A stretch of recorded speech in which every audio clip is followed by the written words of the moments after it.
নমস্কার, আমি ডক্টর সুলতান খান, আয়ুর্বেদচার্য। আবার একটা টপিক যেটা হচ্ছে আমাদের পেটের সমস্যা। বেসিক্যালি আমরা দেখি খাওয়ার পর আমরা অনেকেই একটা কমপ্লেইন্ট করি আমরা যে মুখ টক হয়ে যাচ্ছে বা বুকে আমাদের জ্বালা হচ্ছে। এটা খুব কমনলি আমরা দেখতে পারি। বা অনেক সময় এমন হয় যে খাওয়ার পর আমরা দেখি যে আমাদের আ নিঃশ্বাস নিতেও সমস্যা হচ্ছে। বেসিক্যালি এটা আমাদের একটা এক ধরনের জিআরডি সমস্যা। যেটা আমরা বলি আ এসোফেশিয়াল রিফ্লেক্স ডিজিজ। যেখানে মানে হচ্ছে যে খাওয়া-দাওয়া আমরা যেটা করছি, সেটা কিন্তু ব্যাক হয়ে আমাদের মানে খাদ্যনালীতে আবার চলে আসছে। এর পিছনে অনেক কিছু আমাদের ব্যাড হ্যাবিট রয়েছে, অনেক কিছু এমন কারণ রয়েছে যার জন্য কিন্তু আমরা এই প্রবলেমটা ফেস করছি। কেন আমরা জানি না যে আমাদেরকে কতটা খাওয়া উচিত। বেসিক্যালি আমরা এমন এতো লেভেল পর্যন্ত খেয়ে নিই যে আমরা কথা বললেও কিন্তু খাবার গুণ আমাদের মুখে চলে আসে। ওভার ইটিং করার আমাদের কিছু হ্যাবিট রয়েছে বা খেয়ে নেওয়ার পর আমরা ইমিডিয়েটলি যখন বেডে শুতে চলে যাই, প্রচুরদের এটা হ্যাবিট রয়েছে বা যারা লেট নাইট খাওয়া-দাওয়া করে, তাদের এই সমস্যাগুলো দেখা যায়। বা অনেক সময় আমাদের খাদ্যনালী আর স্টমাকের মাঝখানে মানে মাথায় একটা আমাদের গেট দেওয়া আছে।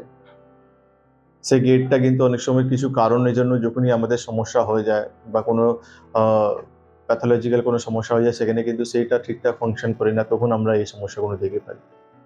তো বেসিক্যালি আমাদেরকে জানতে হবে যে কারণে সবসময় কজ রুট, যে কেন আমাদের শরীরে এই রোগগুলো হচ্ছে বা কেন এই সমস্যাগুলো আমি সলভ করতে পারছি না। এখানে নিশ্চয়ই এই প্রবলেম সলভ করার জন্য আমরা প্রচুর মাত্রায় অ্যান্টাসিড বা পিপিআই, যেটা আমরা দেখি যে প্যান-40, র্যান্টাক, এই ওষুধগুলো আমরা প্রচুর মাত্রায় ইউজ করছি। আর আজকাল তো আমাদের হ্যাবিট হয়ে গেছে ওভার দ্য কাউন্টার মেডিসিন নিয়ে খাওয়া। কেন একবার আমরা কোনো কারণের জন্য রেজাল্ট পেয়ে গিয়েছিলাম বা বাড়িতে কেউ ভালো ছিল, সেইজন্য সেই রিকমেন্ড দিয়ে আমরা সারা জীবন ওই ওষুধটা খেয়ে চলে যাই। যার পক্ষে কিন্তু আমরা দেখতে পারি যে অন্য সমস্যা আমাদের শরীরে চলে আসে। জিআরডি প্রপার ট্রিটমেন্ট না করলে আমরা দেখি আমাদের এই সমস্যা, কেন কি আমাদের যে অ্যাসিড আছে সেটাই কিন্তু রিফ্লেক্ট হয়ে আমাদের কিন্তু অন্য জায়গায় চলে যায়। তো অ্যাসিড যেখানে রয়েছে স্টমাকে, সেখানে কিন্তু আমাদের একটা লেয়ার আছে।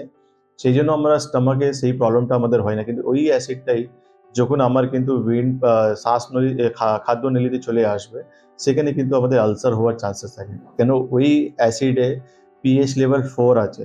মানে একটা গাড়ি পিএইচ লেভেল এ ব্যাটারি রয়েছে, তার কিন্তু যা পিএইচ লেভেল হচ্ছে 0, সেখান থেকে মাত্র 4 বেশি কিন্তু পিএইচ লেভেল আমাদের স্টমাক অ্যাসিডে রয়েছে। যেটা আমরা হাইড্রোক্লোরিক অ্যাসিড বলি আমরা। তো এইজন্য আমাদেরকে খাওয়া-দাওয়া এই সমস্যা বা পেটের সমস্যার জন্য পার্মানেন্ট সলিউশন করা উচিত। না হলে ইন ফিউচার গিয়ে আমাদের কিন্তু এই আলসার মতন একটা সমস্যা বা এসোফেজাইটিস মতো একটা সমস্যা বা এসোফেজার ক্যান্সার মতন একটা সমস্যা আমাদের হয়ে যেতে পারে।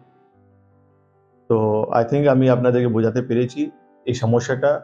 প্রোগ্রাম ভালো লাগলে লাইক এন্ড শেয়ার অবশ্যই করবেন। যোগাযোগ করার জন্য আমাদের স্ক্রলিং এর নাম্বার যাচ্ছে। আমাদের চেম্বার কলকাতা, কলকাতার বাইরে সমস্ত যাচ্ছে গুয়াহাটি এন্ড আসামে আপনারা দেখতে পাচ্ছেন।